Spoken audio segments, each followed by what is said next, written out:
দেখো কি বলছে যে একটা সেট দিছে, দিয়ে বলছে নিম্ন সীমাগুলোর সেট কোনটা। নিম্ন সীমা বোঝানোর আগে তোমাকে একটা জিনিস বুঝায়, আগে একটা জিনিস দেখো যে তুমি আগে এই জিনিসটাকে সাধারণ রূপে লেখো। তুমি যদি এরকম করে লেখো না তাহলে একটু প্যারা হবে তোমার বুঝতে। দেখো সাধারণ রূপে বলতে কি, যে মাইনাসগুলোকে মাইনাসের মতো করে লিখে নাও। যে তুমি যদি দেখো অনেকে প্রথম দেখাতে কি করবা, যে বলবা ভাই নিম্ন সীমা বলতে কি বোঝায়, নিম্ন সীমা বলতে কি বোঝায় সেটা আগে দেখি। দেখো যে নিম্ন সীমা বলতে কি বোঝায়,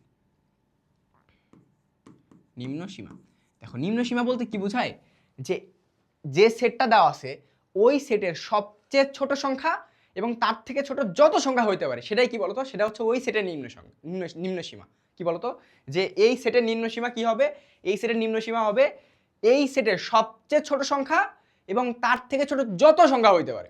তাহলে এখন দেখো এখন আমার চোখে প্রথম দেখাতে মনে হচ্ছে ভাই একদম জিরো আছে, প্রথমে জিরো আছে, তার মানে জিরো সবচেয়ে ছোট এবং জিরোর থেকে ছোট একদম -∞ পর্যন্ত হইতে পারে, তাহলে নিম্ন সীমা হবে -∞ থেকে 0 পর্যন্ত। কিন্তু অ্যাকচুয়ালি কি তাই বলো তো? দেখো তো এখানে কি +-1 +-2 +-3 +-4 আছে না, তার মানে কি -4 কি এখানে সবচেয়ে ছোট না? বলো এখানে কি -4 সবচেয়ে ছোট না? 0 থেকেও ছোট -4, শুধুমাত্র এরকম প্লাস মাইনাস দিয়ে রাখছে দেখে তুমি চোখের ধোঁয়া খাচ্ছ। চোখের ধোঁয়া কিন্তু একদমই খাওয়া যাবে না, বুঝছো?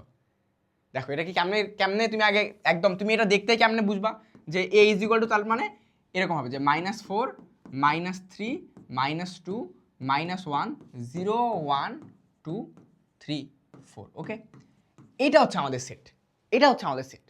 এখন কি বলছি, যে নিম্ন সীমার সেট বের করতে বলছি। তাহলে নিম্ন সীমা কি বলতো, নিম্ন সীমা হচ্ছে এই সেটের সবচেয়ে ছোট মান এবং তার থেকে ছোট যত মান হইতে পারে। তাহলে এই সেটের সবচেয়ে ছোট মান কোনটা, -4, তাহলে -4 এই সেটের সবচেয়ে ছোট মান, ঠিক আছে।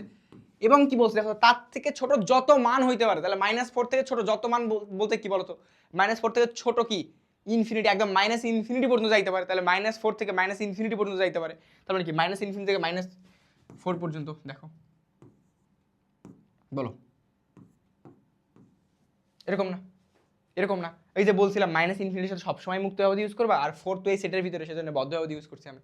দেখো তো এটা কোথায় আছে, দেখো তো যে -∞ থেকে -4 পাইছো, বলো তো আমি কি বুঝাতে পারছি, বলো তো, বলো বলো যে কি। আমি জাস্ট আগে এটা এই সেট দেখে আগে ঘাবড়ে যাবো না, এরকম করে কল্পনা করে নিব, এবং তারপর নিম্ন সীমা বলতে কি বোঝায়, যে ওই সেটের সবচেয়ে ছোট সংখ্যা এবং তার থেকে ছোট যত সংখ্যা হইতে পারে, বুঝছো?